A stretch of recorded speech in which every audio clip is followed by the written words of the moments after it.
Good evening. You're now with me, Lorenzo Isaac, for TVS Nightline. We begin with this story. Police are still working to establish the motive behind the murder of a married couple in Sri Aman as investigations into the January 14 case continue.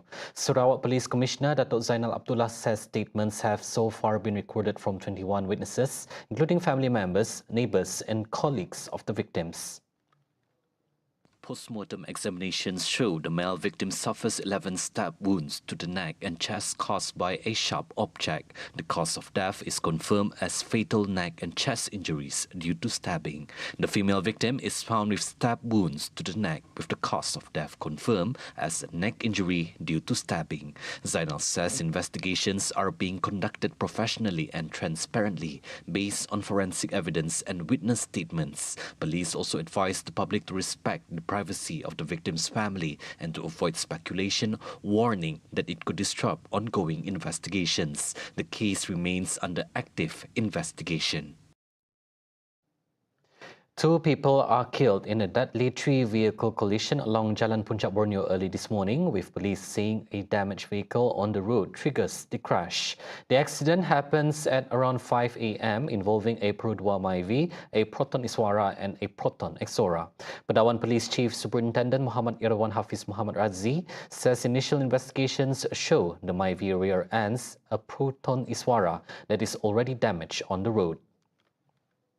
Police says the crash kills the Myvi driver, a 33-year-old man, and the Proton Exora driver, a 37-year-old woman. Both are pronounced dead at the scene. The Proton Iswara driver suffers serious injuries and is rushed to Sarawak General Hospital for treatment. The Fire and Rescue Department confirms 4 adults are involved in the crash near Kampong Keru, with an emergency call received at 5:40 a.m. The case is being investigated under Section 41(1) of the Road Transport Act 1987. Police urge witnesses or anyone with information to contact the investigating officer using the numbers shown on screen. In West Malaysia, a doctor was charged in the magistrate's court with multiple offences, including the murders of his wife and 5-year-old son. 34-year-old Chia Tong Hong nodded as 2 murder charges were read to him in separate courts. Both were brought under Section 302 of the Penal Code, which carries the death penalty. No plea was recorded for the murder charges as they fall under the jurisdiction of the High Court. Chia was accused of killing his wife, Foon Lai Ling, 37, and his son, Aden Chia Yi Heng, at a house in Bandar Dato' On between 9:50 p.m. and 10:34 p.m. on December 30th last year. He was also charged with obstructing police by altering the position of his son's body the following morning, an offence under Section 186 of the Penal Code, to which he pleaded not guilty. Chia further denied a charge of causing the disappearance of evidence by disposing of his wife's false nails to evade legal punishment. The accused was denied bail. The court fixed March 17 for mention pending post-mortem, DNA, chemical and toxicology reports. A male teenager charged with the murder of a 16-year-old schoolgirl at a secondary school in Bandar Utama, Damansara was found fit to plead and stand trial. The ruling followed the court's acceptance of a psychiatric evaluation report from Hospital Bahagia Tanjung Rambutan submitted to the Petaling Jaya Magistrates Court on Friday, allowing proceedings to continue. Magistrate Amira Sarati Zainal ordered the accused to be placed at the Puncak Alam Correctional Centre in Selangor for continued psychiatric treatment, including counselling, therapy and prescribed medication.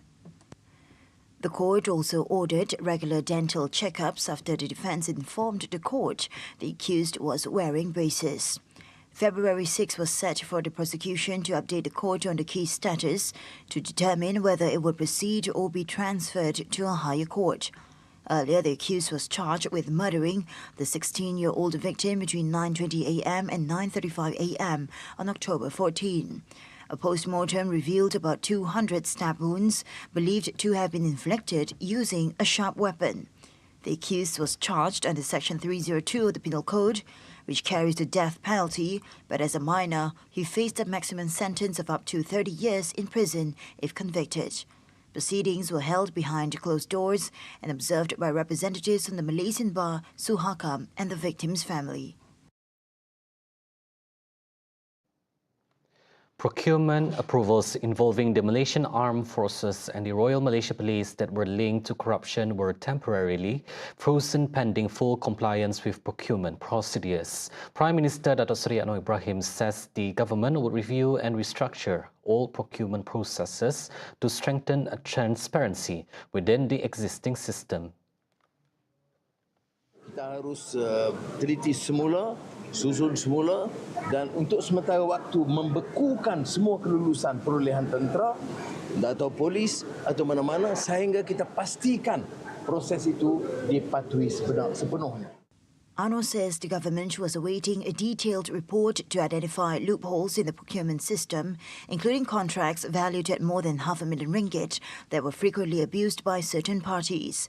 He added that full latitude had been given to the Malaysian Anti-Corruption Commission, the Inland Revenue Board, Anti-Money Laundering Authorities, and the Police Criminal Investigation Department to act firmly and independently. When commenting on ministerial performance, Prime Minister Datuk Seri Anwar Ibrahim said, overall development spending this year is better compared with previous years. However, the government acknowledges there are weaknesses involving a small number of officers related to performance and integrity. Therefore, he has urged the public not to view the ministries and the nation's security forces with suspicion, despite weaknesses in the performance of certain ministries and corruption issues involving some officers. Anwar stressed that action will be taken only against the individuals involved without affecting the reputation of the ministry or agency as a whole. Walaupun ketimbang tahun-tahun yang sebelumnya, prestasi itu baik. Saya harus akui kerana seperti mana isu rasuah, dia melibatkan segelintir kecil. Saya mahu rakan-rakan saya di pasukan keselamatan, tentera dan polis merasakan mereka itu keseluruhannya itu sangat berwibawa, sangat cekap, banyak pengorbanan dan jangan ada pandangan serong terhadap kementerian atau pasukan. Kita ambil tindakan kepada pegawai-pegawai tertentu yang terlibat. Sama dengan kementerian.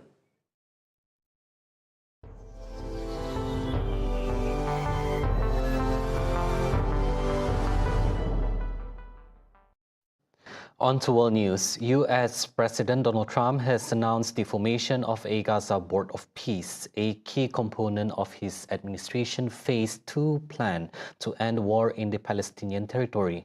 Trump said on his Truth social platform that the members of the board will be revealed shortly, calling it the greatest and most prestigious board ever assembled.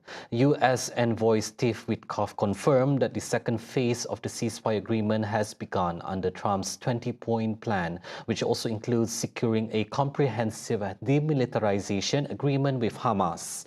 The proposed deal, supported by Egypt, Turkey, and Qatar, would require Hamas to surrender its weapon and dismantle its tunnel network. Trump's broader plan, unveiled in September, outlines Israeli withdrawals from Gaza, the release of captives, the formation of a technocratic administration, deployment of an international stabilization force, and demands for Hamas disarmament. The announcement marks a critical step in ongoing US-led efforts to stabilize the region and enforce a lasting ceasefire.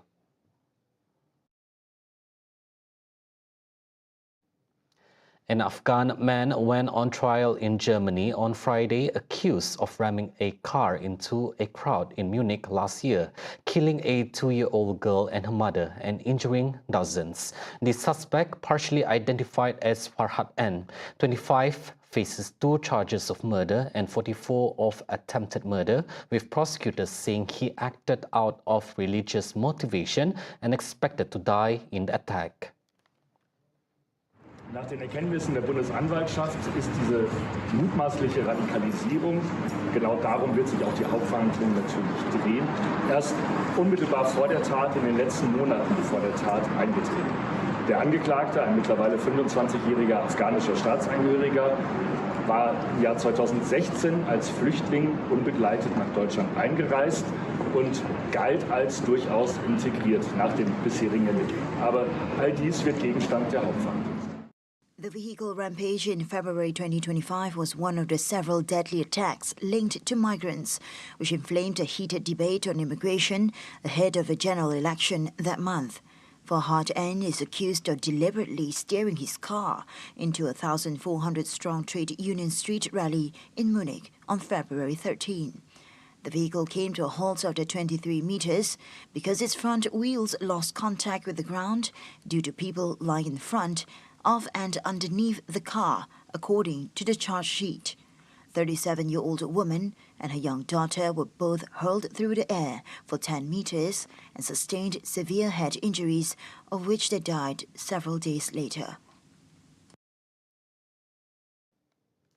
Canada and China have reached a landmark deal covering trade and tourism, marking the first meeting between Canadian Prime Minister Mark Carney and Chinese President Xi Jinping in 8 years. Carney hailed the agreement as a new strategic partnership, ending years of diplomatic tensions, retaliatory arrests, and tariff disputes. As part of the deal, China will allow Canadian visitors visa-free entry, while tariffs on Canadian canola products are set to drop from 84% to about 15% by March 1st. I'm very pleased to share that President Xi in our meeting today has committed to ensuring visa-free access for Canadians traveling to China. The agreement also allows up to 49,000 Chinese electric vehicles into Canada at a preferential 6.1% tariff rate, strengthening trade ties or reducing costs for Canadian consumers. Carney emphasized that Canada aims to diversify its trade away from heavy reliance on the United States, seeking to rebuild and surpass historic market levels in China. China used to be the largest market for Canadian canola seed. We want to not just return to those levels, but to surpass them. And so I'm pleased today to announce that Canada and China have reached a preliminary but landmark trade agreement to remove trade barriers and reduce tariffs. By March the 1st, Canada expects that China will lower tariffs on Canadian canola seed to a combined rate of approximately 15%. Get all the updates you need all in one app. TVS Inspire brings you live updates on events, news, and programs. Available now on the Apple App Store and Google Play Store. TVS Inspire will on your screen anytime, anywhere. Those were the updates on TVS Nightline. I'm Lorenzo Isaac. Thank you for watching and have a good night.